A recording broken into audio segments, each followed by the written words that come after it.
Hello, Brad Schelke here at Conversations with Mormons. This is part 4 of Melting Meg's Heart.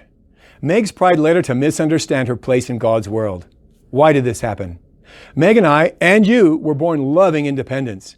We're also slow to learn that independence is not the fundamental principle of our nature. Dependence is. My style of evangelism is to help people discover that rebellion against dependence is the source of all the evil they do. Since we all love independence, in fact, our country was founded on this nature, it does no good to tell people that independence is actually their problem.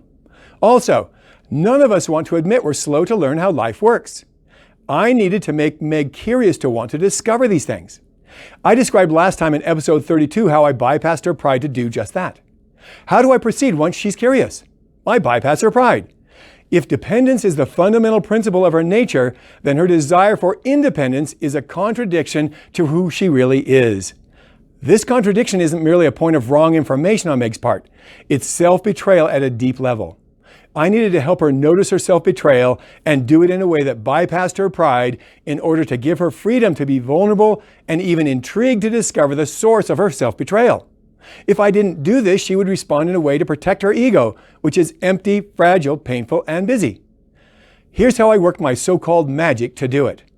Last week I ended on my humorous interchange where Meg declared that she's always a fully valuable person, but sometimes forgets that fact. She clearly saw that forgetfulness as wrong, but not yet as a deep-seated betrayal and something evil. To whet her appetite to discover this, I asked why she forgot such an important thing. She didn't know. I said, Meg, you actually know it deep inside, but your pride hides it from you. Here's a weird question to help you understand.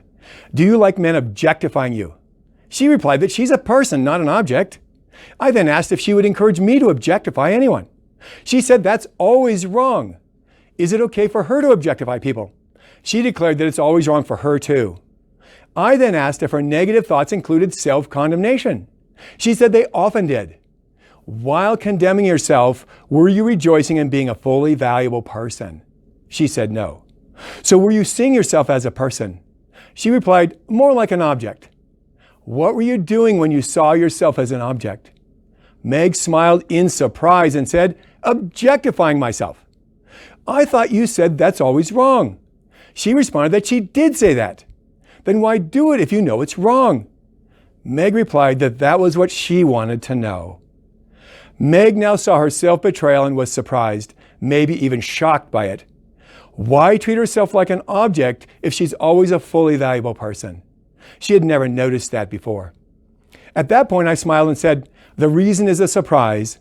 God's first good expectation for you is that you're always a fully valuable person and never an object. You rejected His expectation and tried to turn yourself into an object. I'm glad you're still a person even when you do that. What were you thinking about when you condemned yourself?